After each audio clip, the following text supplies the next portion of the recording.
Well, Mike, I don't think we coordinated this, but we're wearing very similar color clothing. I actually wore this shirt last week, didn't realize it until I got to the ballpark here.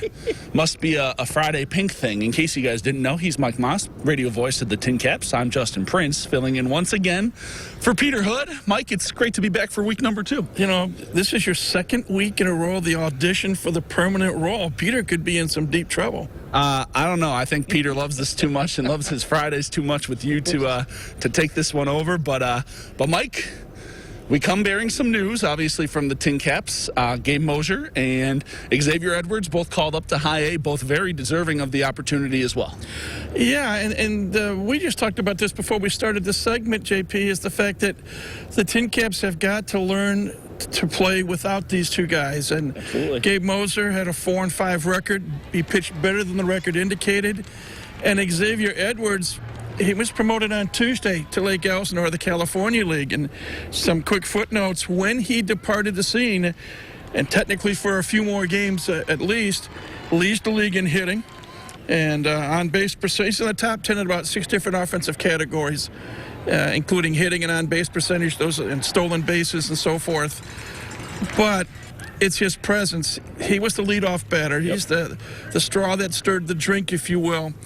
And the Tin Caps have got to learn he's no longer here when we wish X well up in the Cal League. But Fort Wayne has got to learn. When I say Fort Wayne, I say the current players have got to learn you're here to learn, you're here to play well with hopes of being promoted within the system. And that's exactly what happened to Gabe. It's exactly what happened to X. And these players can do it if they put their hearts and minds to it. But they're struggling right now because when you and I talked last week, they were finishing up the homestand with Lake County. Ironically, a game in which they were behind 2-0, tied the game, went up 4-2, and then saw a 3-run 8th inning do them in 5-4. They started the long road trip, 9 games in 10 days. They won the first 2 games at Great Lakes. And remember, the Loons, first half Eastern champs. They were shut out in the finale 3-0. Ironically, they had Joey Cantillo on the mound, the hottest pitcher in the league, the reigning player of the month, 2-time pitcher of the week.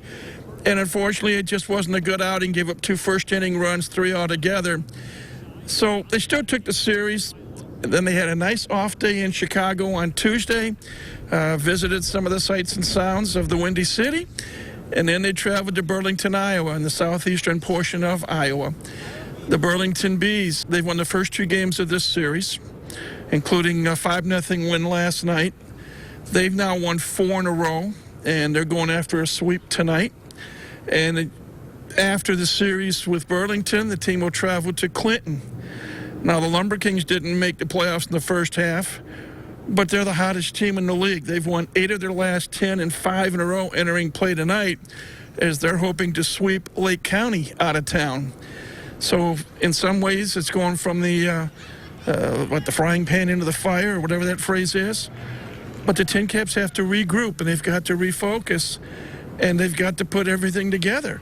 And the main thing, in the 3-game losing streak entering play tonight, they've scored 1 run on 10 hits combined. 2 hits last night, 3 hits the night before, 5 hits in the Game 3 loss at Great Lakes. So if you don't get hits, you don't get runners on base. You don't get runners on base, you don't have a chance to drive them in. And that's been the problem. You've got to get some offense going to take pressure off the pitchers. So the offense has got to help the defense out and the pitching out, get some runs, get them early, get the lead, and then let's see if this team can relax and play the baseball we know they can play. Absolutely. You can definitely tell, like you mentioned, the loss of Xavier Edwards has definitely hit this team, at least, here for these first couple of games of this Burlington trip, just the 2 hits, as you mentioned, last night, the 3 hits the night before. AC's really started to shuffle this lineup around. Jawan Harris batting first last night for the first time since he's been at Tin Cap. You got to find a way to fill these holes. You almost, I'm not going to say at the point, but we know of managers at higher levels, even at the big league level in the past, that to try to shake things up, they'll put the names of the players that are going to play in a hat and draw a name to see where they're going to bat in the batting order. I don't know if you want to go to that extreme, but you've got to try to figure something out. And this is the challenge for Anthony Contreras, the longest tenured manager in franchise history, the winningest manager in franchise history. When do you coddle and when do you crack the whip? Yep. And we're in the second half. This team's trying to make the postseason for the 9th time in 11 years. When this season started, Fort Wayne was one of just 3 teams in all of minor league baseball that have made the playoffs 8 of the previous 10. And even though, again, this is a low Class A, developmental league ball, you still have pride in your ability to play. You want to make the playoffs. You want to win a league championship. It can be done, but at this juncture, 6-14 in the second half, starting play tonight in the second half, 39-49 overall for the season. You have got to turn things around. We mentioned it last week. They don't have to get series sweeps, but they do got to get some series wins. They got the win against the Loons. They got the series win against the Loons. They're not going to get the one against Burlington. But, if you go out and you take 2 of 3, maybe even you get all 3 against their last opponent. Clinton, yes. If they can get all 3, and that's being selfish, if they can get all 3 or 2 of 3 against Clinton, it's still a successful road trip for them.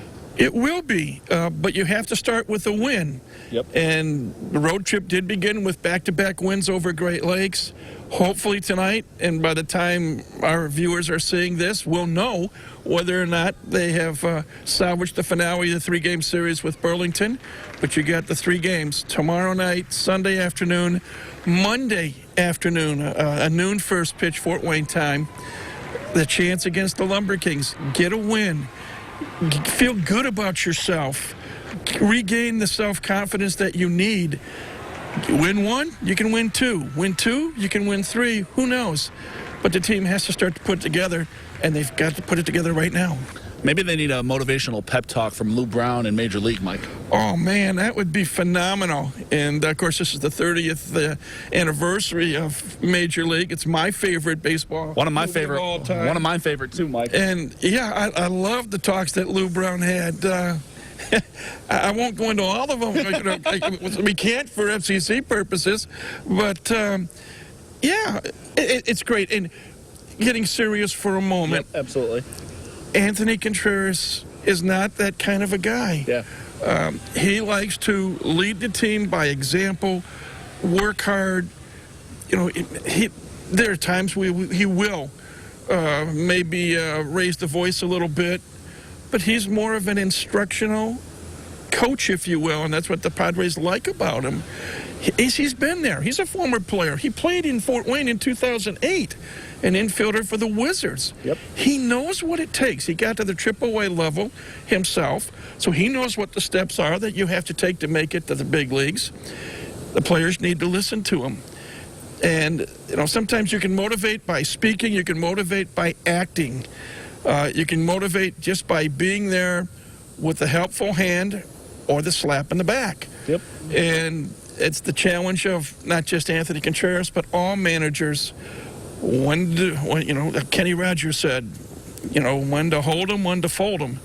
And it's a challenge, and AC will rise to the occasion. I'm sure he will.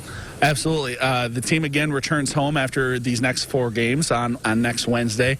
Mike, looking ahead to next week, like you said, Peoria's been struggling, so that could be a good opportunity for the team if they can, win a couple in Clinton to maybe kind of start feeling good about themselves and getting back on the right track. Yeah, 3 games with the Chiefs and then 3 games with Cedar Rapids, and it was the Colonels who knocked Burlington out on the tiebreaker for the wild card spot in the West in the first half.